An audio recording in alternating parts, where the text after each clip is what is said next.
La réalité de l'islam, on vous la cache, on m'interdit de vous la dire, parce que l'islam n'est pas une religion comme le christianisme, ça n'a rien à voir. L'islam est une religion de la loi, l'islam est un droit religieux. Et donc, ce droit religieux prend l'homme depuis le berceau jusqu'à la tombe et dans tous les aspects de sa vie. Que ce soit pour aller aux toilettes, comment faire pour aller aux toilettes, comment faire pour conclure un contrat, comment faire pour faire la prière. Et ça, le chrétien ne peut pas le comprendre. C'est ça la loi islamique. Le chrétien, quand il fait la prière, il est là dans son lit. « Oh Seigneur, faites que je réussisse mon examen. Au nom du Père. » Ah, peut-être il fait le signe de la croix, mais quand il fait froid, il a les mains en dessous de la couverture. Mais pas pour le musulman.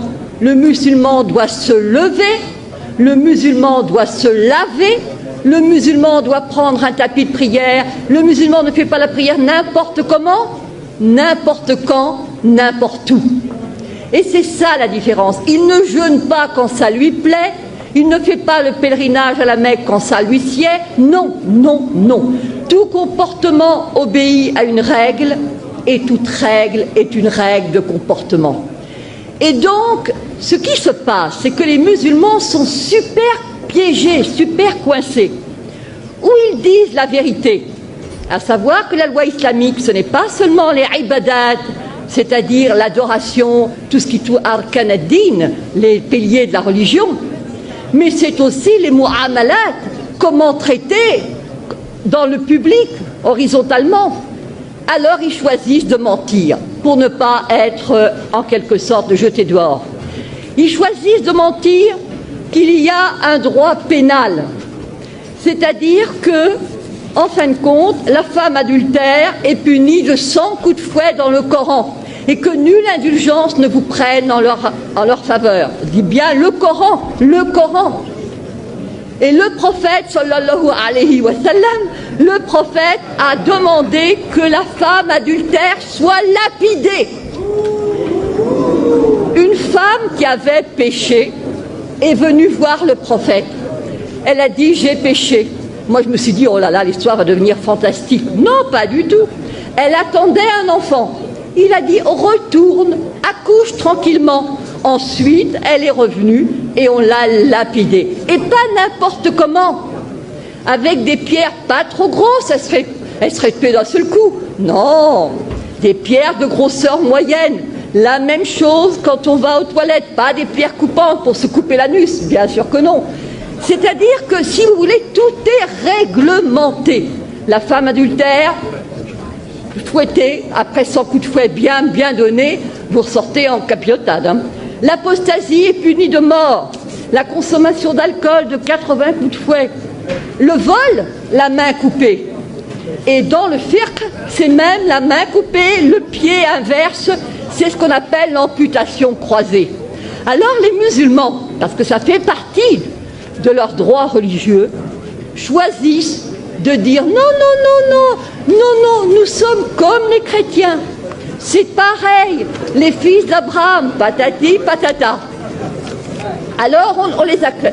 Je leur dis liberté. Oui, oui, oui, oui, liberté. Je leur pose la question. Est-ce que la musulmane peut épouser un non-musulman? Est-ce que le musulman peut se convertir à une autre religion?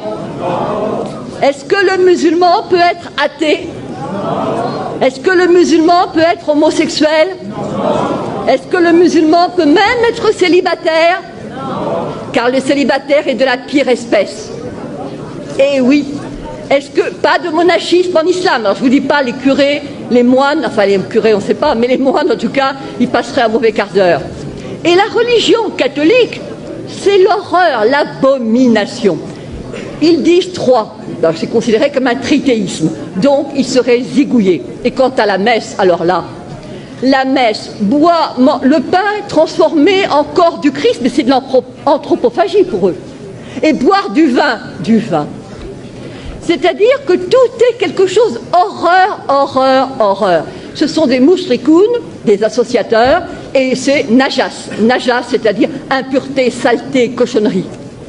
Alors, liberté, laissez-moi rire, il n'y en a pas. Mais alors, puisque de toute façon le musulman obéit à des règles, il est encerclé, emprisonné, on ne peut pas faire n'importe quoi, on entre dans les toilettes du pied gauche, on mange de la main droite, on ne mange pas n'importe quoi, on ne mange pas n'importe comment. C'est le rôle des fatwas qui vous dit, s'il vous plaît, comment on fait?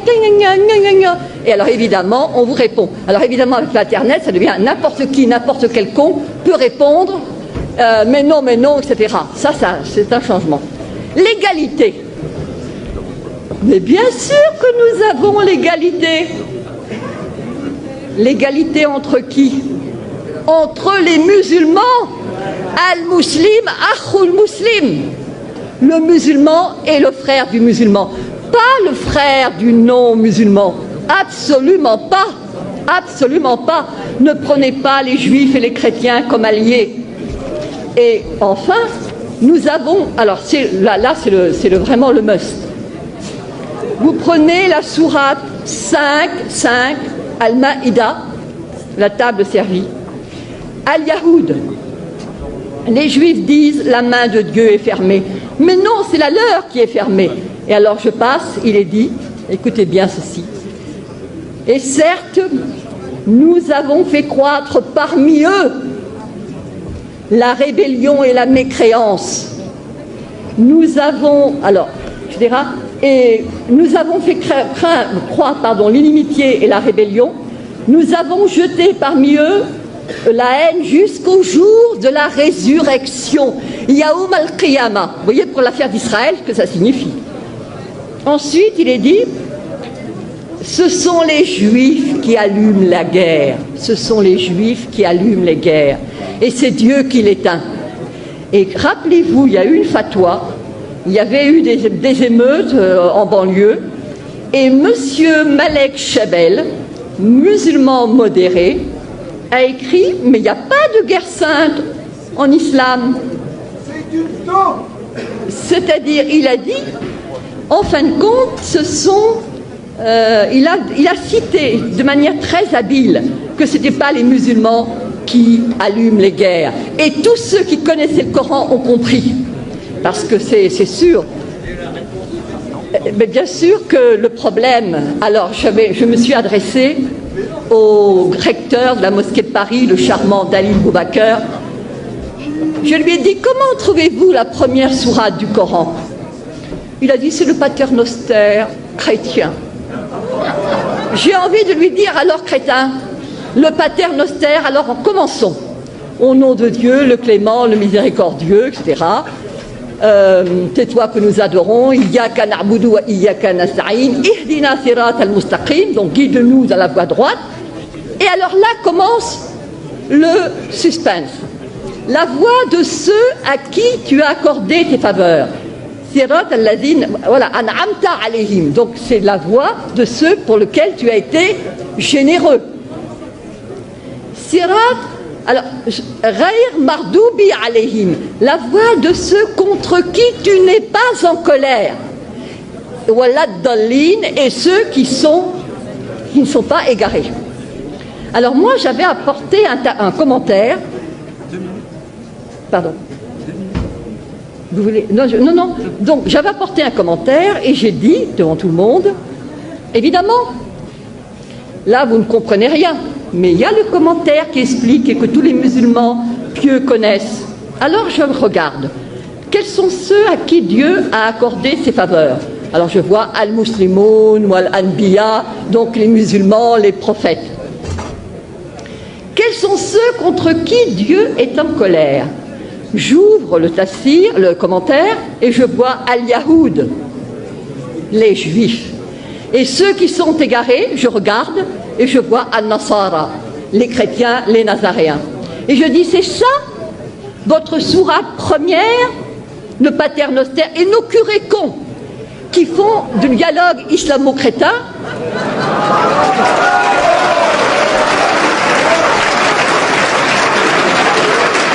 Eh bien, eux, ils croient tout ce qui est dit.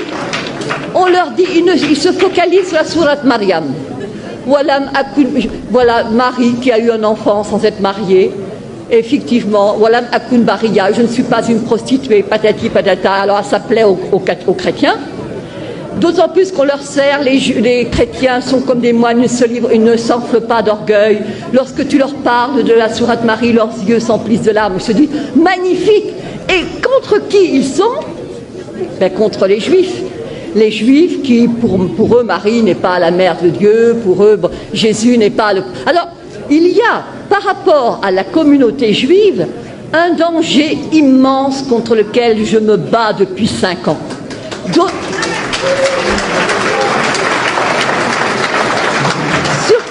Surtout à cause du problème d'Israël.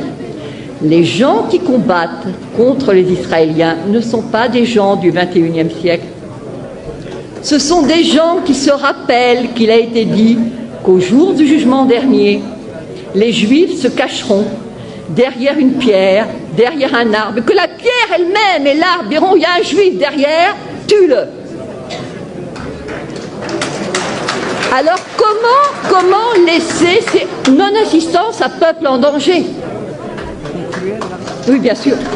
Donc je dirais, l'islam n'est pas ce qu'on vous enseigne, l'islam n'est pas ce qu'on vous dit. L'islam est dangereux parce qu'il n'y a pas d'égalité, pas de liberté, pas de fraternité, pas de possibilité de s'en sortir.